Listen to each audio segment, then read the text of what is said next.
விஜயோட அம்மா உண்மையிலேயே சொன்னதை சாதிச்சு காட்டிட்டாங்க அப்படின்னு தான் சொல்லணும். ஏன்னா இன்னைக்கு விஜய் மனசுல ரொம்ப நாளா இருந்த ஒரு பெரிய சங்கடத்தை அவங்க தீர்த்து வச்சிருக்கிறாங்க.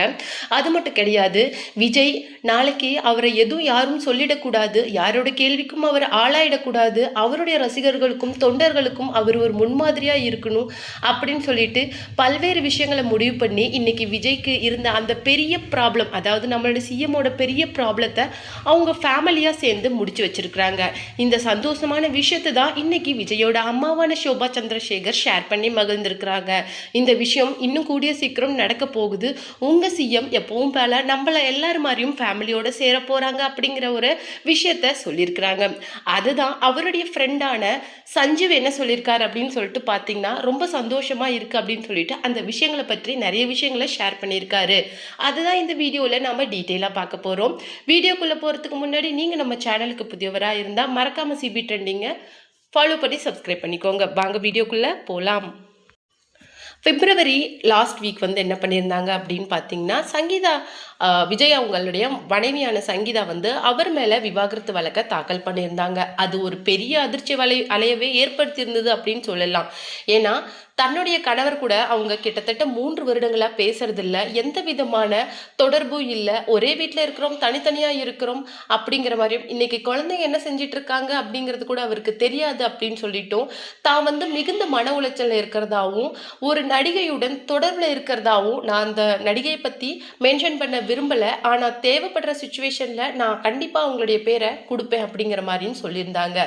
அந்த விஷயம் பெரிய சலசலப்பை ஏற்படுத்தியிருந்தது. அப்போ வந்து டிவிகே வந்து 2026 எலெக்ஷனில் ரொம்ப மும்முரமாக கான்சன்ட்ரேட் பண்ணிட்டு இருந்ததுனால இந்த விஷயம் எதிர்கட்சிகளாக இருக்கட்டும் இல்லை எல்லாருக்கும் ஒரு பெரிய பேஸ்பொருளாக போச்சு.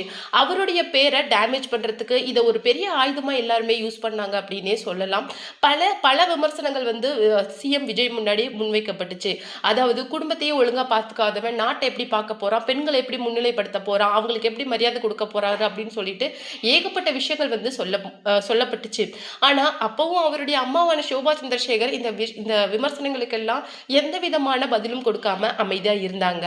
ஆனா அவர் சிஎம் ஆனதுக்கு அப்புறமேலு ஒரு நல்ல சமயம் பார்த்து தன்னுடைய மகனுக்கு நல்ல அறிவுரை சொல்லி அவருடைய இந்த பெரிய பிரச்சனைக்கு முற்றுப்புள்ளி வச்சிருக்காங்க. இனிமேல் யாராலையும் அவருடைய குடும்பத்தை பத்தி விமர்சனம் பண்ணவோ பேசவோ முடியாது. ஏன்னா அவருடைய ஃபர்ஸ்ட் ஹியரிங் வந்து எலெக்ஷனுக்கு முன்னாடி வந்தது. ஆனா அது எலெக்ஷனை முன்னிட்டு 2 பேருமே அப்பீர் ஆகாததால தள்ளி போயிடுச்சு. இன்னைக்கு அந்த வழக்கை விசாரிக்கக்கூடிய நீதிபதியும் மாற்றப்பட்டு அந்த ஹியரிங் அப்படிங்கிறது நாளைக்கு வரப்போகுது.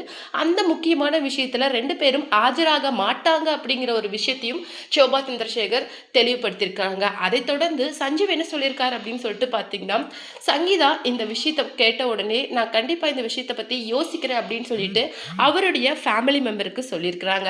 ஸோ இதுவே ஒரு பெரிய நல்ல விஷயம் தான். ஏன்னா அவ்வளவு சீக்கிரம் ஒரு முடிவை சங்கீதா எடுக்க மாட்டாங்க. அவ்வளோ ஆலோசனைக்கு பின்னாடி இந்த விஷயத்த சொல்றாங்க அப்படின்னா கண்டிப்பா இதுக்கு 80% மேல வாய்ப்பு இருக்கு. அவங்களுடைய முடிவை மாற்ற முடியும்.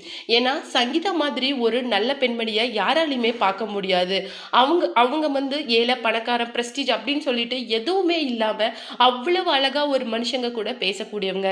சங்கீதா மேடம் கூட நீங்க ஒரு தடவை பேசிட்டா போதும், அவங்க லைஃப்ல அவங்க கூட அந்த மீட்டிங்கை யாராலையுமே மறக்க முடியாது. அந்த அளவுக்கு பிளசன்ட் அண்ட் குட் உமன் அப்படிங்கிற மாதிரி சொல்லியிருக்காங்க.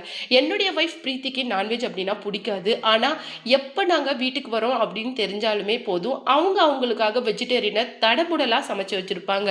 ஈச் அண்ட் எவ்ரி கெஸ்ட்டை கூட அந்த அளவுக்கு ட்ரீட் பண்ணுவாங்க. வீட்டில் இருக்கிற மெம்பர்ஸை அவ்வளோ சூப்பராக ஹேண்டில் பண்ணுவாங்க. அவங்க 2 பேரும் சேரணுங்கிறது தான் எல்லாரோட அதிகபட்ச ஆசையும் அப்படின்னு சொல்லிட்டு சஞ்சு இந்த விஷயத்தை ஷேர்